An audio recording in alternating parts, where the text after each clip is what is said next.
As it relates to my collective this week, what do they need to know as it relates to the full moon, specifically in love? What do they need to know? What do they need to know? Oh, dang. Do you know what I love about this full moon? Full moons are heavy cathartic energy. So leading up to it, it's like, it feels like you're being prepared for battle, right? It's this energy of like, oh, all this stuff that's being brought up for me to address, and like me feeling like I'm being battle tested. You're having to become stronger and like fight through what could be ascension. Sometimes you're like, am I have a flu? Am I sick? Is it the full moon? Leading up to it, it's always this feeling of like intensity that is experiencing an uprising. But then when you get to the full moon, right? People from the past with Venus retrograde coming back for closure, coming back for something, coming back to let you know that they're desiring amends or a new opportunity. But beyond that, right? Leading up to the full moon, we feel all this intensity. And then when the full moon takes place on the 14th, I feel like a lot of you are going to do such heavy releasing on that evening that you will feel really good about love for the first time. Like feel really good about the direction you're moving forward in love towards. Like feeling like for the first time you feel lighter. Feels like lighter energy. It's the shift of like, I'm going to call y'all out for a second. Okay, get real close to me. Get real close. Bring the phone in close. It's okay. I'm talking to you. I'm talking to all of you. Okay. On the full moon, when you experience that releasing, it feels like you're releasing a lot that you've been holding on to. And I feel like what you've been holding on to for a lot of you are things in the grand scheme of things maybe don't matter that much. Or like a lot of stress around love or like fears or anxieties that weren't actually true or like were based in illusion. And I feel like once you let go of all this night at a full moon, it's like it makes space for so much optimism, like positivity. Like instead of focusing on what will go wrong or what could go wrong, I feel like all of a sudden you're going to be like, wait a second. I was knowingly holding on to these burdens. Like these were self-created. And I feel like you're letting go of these burdens. And it feels like there's this sweet release. The other song is Sweet Disposition. It's like, this is a sweet release. Sweet release. Letting go of things that are truly just fears or illusionary ways of thinking that can no longer hold you back. Damn. What is my collective's energy leading into this full moon though? Beyond this like anxiety energy. Yeah, some of you are standing on business leading into this full moon, okay? Standing on business, standing on values. Let's be more specific. You're standing on behalf of your values. You know what is important to you at this time as it relates to love. You know what you're wanting to create as it relates to love. You know what you're wanting to design. I keep hearing the word design. It's like you're trying to consciously design a life for yourself as it relates to your love life. And you're very strict about it because this is something that I feel like has taken a lot of blood, sweat, and tears to get to. Like literally through your healing journey, blood, sweat, and tears. It hasn't been easy. So now that you're in this place in which you're like, I know what I want after having to go through the process of elimination of what I don't want and experiencing the pain of losing what I thought I wanted, but ultimately I realized I didn't want. Now you're in this place in which you feel free by this anchoring of your values. You can now defend these values that you have crafted through the process of designing an awareness of who you are and where you are at this point in your path. This is breaking the cycle. This is breaking the cycle. And it doesn't even feel, do you know what's so funny about this energy? Some of y'all leading up to this were like, oh, this is so hard. I can't walk away from this person. I can't let go from this relationship. I can't break this cycle. I can't go into no contact with this parent. I can't like walk away from this job. I can't distance myself from this. And the second this full moon comes in for you, it's like, it feels easy for you. It's like all of the power is returned to its rightful owner, which is you. And it feels easy to break away from this. It feels easy to break away from anything that no longer serves you. Even if just breaking away is just from like old belief systems or thought patterns that were keeping you stuck. Like that heaviness, like the fears and the doubts and the anxieties. Even if it's just that, it's like walking away from that feels freeing and expansive. Damn. And listen to the song Soak Up the Sun. It's like all of a sudden now you're going to be so aware of the fact that there's been so much happiness this whole time that you've been privy to. And now that you're aware of it, it's like, it's not that it wasn't there in the past. It was there, but now you're aware of it. And now you're being able to experience it and receive it and like be healed by it. It feels beautiful. It feels beautiful. I know we're going off on a tangent here, but it feels important. What do we need to know about the energies we're connected to in terms of love around the full moon? There's someone here that you feel like maybe you're moving away from, or at least you're feeling like you're needing to move into a place in which things feel safer with. Could specifically be a fire sign, Aries, Leo, Sagittarius. Could also be an air sign, Aquarius, Libra, Gemini. This is this energy of, I need to move into a place that feels calmer in my life. And I'm hoping that things can smooth out with this person, or I'm hoping that we can find peace. But like, your peace is non-negotiable. Your peace is non-negotiable. Your energy around this is like, I can't lose what I believe in again. I can't lose my values again. And you're moving away from this because it feels like more peaceful, or you're at least wanting this to move into a place in which it feels more peaceful. Because you're really standing up for what you're creating at this time. This is a very confident, but also resilient energy. And like an energy that is really firmly rooted and anchored in your beliefs, particularly around the home and around what keeps you stable and around what keeps you in a state of harmony and balance. The key here is really balance, right? There's a part of you that's like, I lost myself in the past and that was not allowing for balance in my relationships. I will not lose myself again. That's where you are. You will not lose yourself again. You will not lose what you believe again. You will not lose what's important to you again. This energy of protecting your soul house, protecting what you've built. This feels powerful. And yeah, speaking of the sun energy, this is the energy of like this is making you happy, happier than you ever been. You won't lose yourself. Absolutely not. Tell me about this relationship specifically at this point in time. I feel like the key here, this is the sun energy again, is your confidence and like setting some expectations for yourself. And I feel like in the past, when you set expectations with this person, it would have created anxiety for you because you're like, damn, he's just going to let me down. This person's just going to let me down.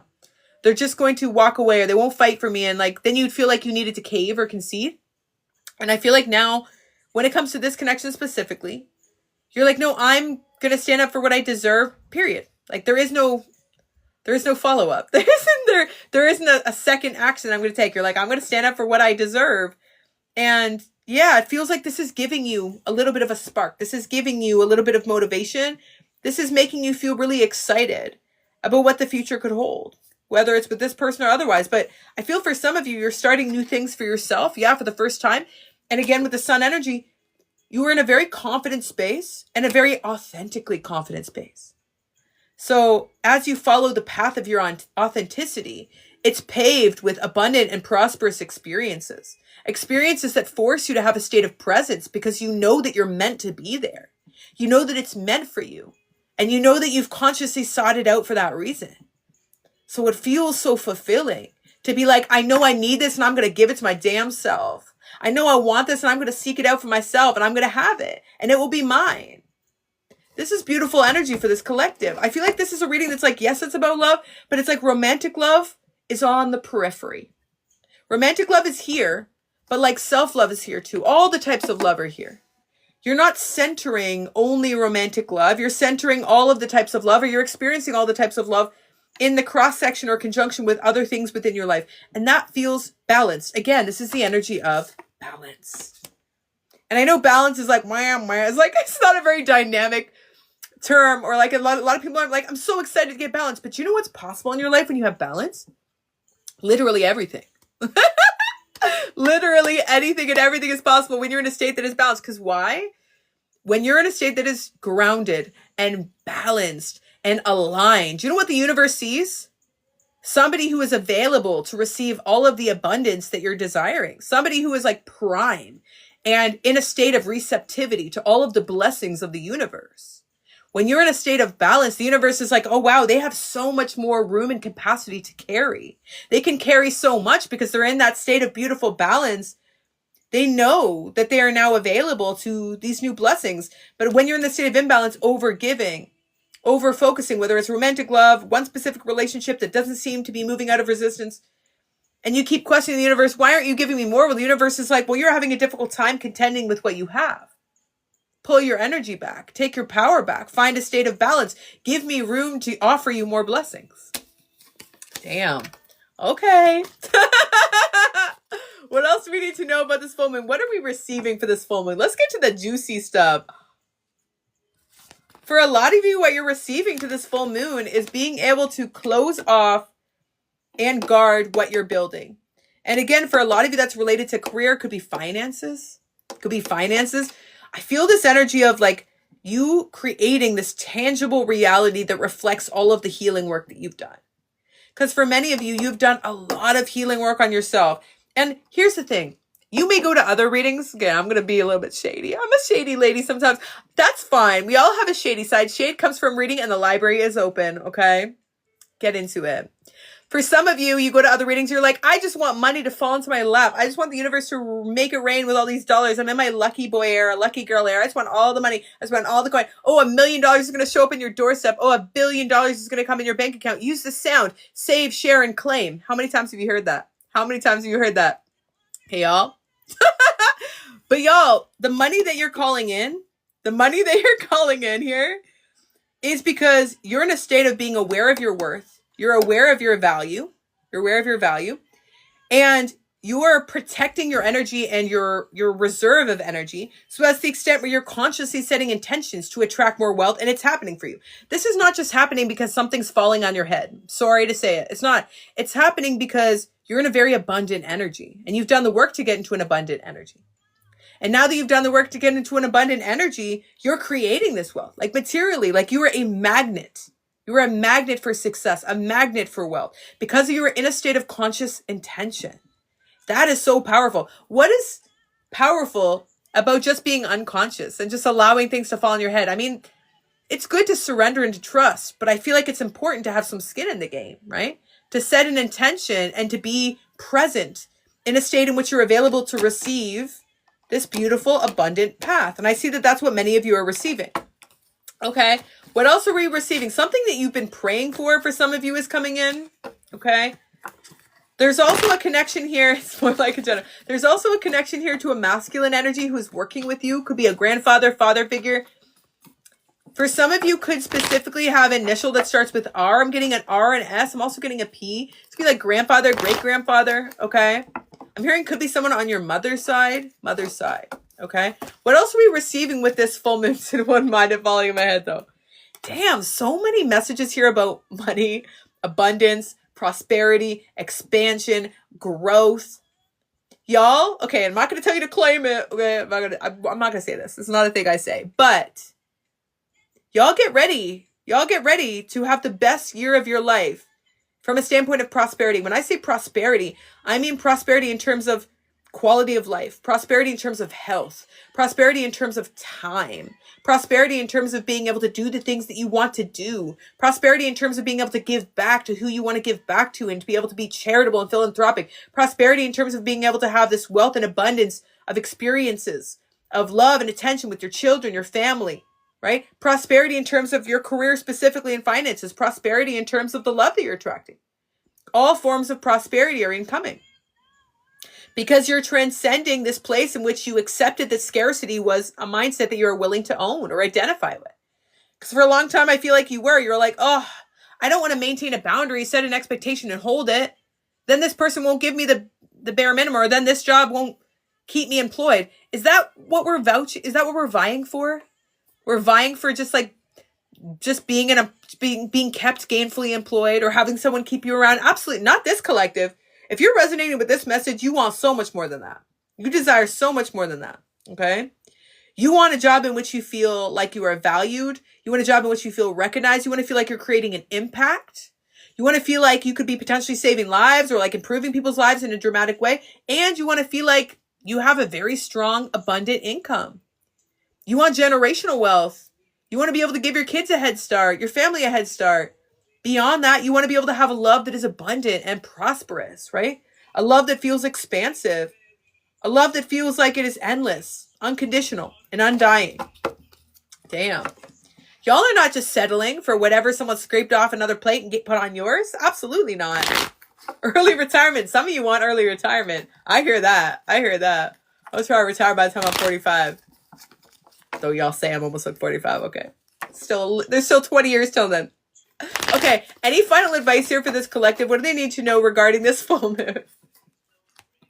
Oh, y'all know the truth. Okay? As it relates to love, what's coming with this full moon is you creating a state of alchemy to be able to call in wish fulfillment, to be able to call in what you've ultimately wished for. What you've been wishing for in love is not too much. It is not out of reach. It is not unavailable to you. What you've been wishing for in love is not only available, but you've already started to plant seeds towards it. For some of you, it is with someone you're connected to. For others, it is with someone brand new. but it feels like it is something that feels brand new when you experience it. Okay? And it feels like the seeds you're already planting are seeds that you're planting of intention in terms of your own growth. In terms of being able to have self-care, take care of yourself, put your energy into yourself, and let the universe do the rest. The universe is supporting that external world, starting to reflect that inner world. I feel like for many of you, the month of April in love is very significant. March, April. Okay? And it does feel like there is a new beginning, a new cycle that's coming in that some of you have been manifesting, especially if you're a fire sign. Fire sign energy is significant. Okay? Final insight here into the future for love, specifically to my collective. Damn. For some of you, your third eye has been activated. So that's the extent where you know you need to protect the path that you're on. Protect the healing that you've been doing. That's the right instinct. That's the right instinct. I feel like the person that you're connected to, if you are connected to someone in the past, if you are protecting yourself and you're guarding yourself to this person because you feel like they don't deserve your most vulnerable state. And you wouldn't be wrong. Not based on the energy they're showing up in at this time, because I feel like this is also somebody that's guarded. You're matching this person's energy. You're matching their energy because that feels like it is healthier and more healing to you at this time than to pour into someone that won't even receive what you're pouring. And yeah, the tide is high. This is the energy of like, I've given too much. I just have to go with the flow now. You just have to go with the flow. It's triggering for you. For those of you who are in this collective, it feels like it's triggering for you with this past person because you feel like in order to be able to make this relationship work, you would have to keep pouring into this, keep putting energy into this. And the person is just not in a place in which they can pour back for whichever reason. For a lot of you, this is somebody who is in over their head as it is in their life. So they don't have the resources to offer you. And I feel like y'all have gotten to a state where you're seeing that as something that's conflicting, draining, exhausting, right? So I see that many of you are actually catapulting over this in order to plant new seeds for yourself. And this is somebody who's literally seeing you. Okay. This is what it feels like in the energy. This person is seeing and feeling you experientially, catapulting, pole vaulting over their head, like clearing their head, because they are so tethered to this reality. They're so tethered to this world that they can't even begin to think about what it'd be like to take a big aspirational, boundless leap into the great unknown. That's what you are and what you do, not this person. This person, we're going to say, is a little bit more limited in terms of their willingness to take risks, right? And I feel like this person is seeing you like catapulting over them, pole vaulting over their head, but you're not looking down at them while you pole vault. You're just doing the damn thing, okay? You're flying through the air and it feels good. It feels free because you're like, I could land anywhere. And that for the first time feels really good to you in this collective. You're unstoppable. You're unstoppable. And the person below you is like, wait, come back down here. Like, this is how sad this sounds. Come back down here. Bring that pole down here. Okay? You want to fall over here? And you're like, no. I got places to go. I got things to see. I got a world to create. Okay? It feels good. It feels good. The final advice for this collective regarding love overall, boy, no. Don't overthink it. Just feel it. Okay? Just feel it. It's important to know that you're now ready to receive what you ultimately desire, whether it's with this person or another person. So if this person doesn't get their damn hands off their phone or face off of their work task or their kids or everything else that feels like it's prioritizing their time, monopolizing their time, and choosing not to prioritize being open to an expansive path, that's up to them. Give them the gift of accepting their choices with an open heart. Okay? Don't overthink it. Just feel it. Just feel it. Just move into this energy in which you allow yourself to feel what is possible for you for long enough so as the extent where you don't have to seek it from this one specific person. Okay? Because you are moving into a state of integration with your divine counterpart. Whether this person is able to fully step into the role is up to them. Damn. I hope that message was helpful for my collective. Sending so much love, positive energy, and abundance. If you enjoyed that collective message, 1111 down below to let me know that was yours. You owe it to yourself to heal, to be present, to receive the love that you deserve. You owe yourself everything. You owe them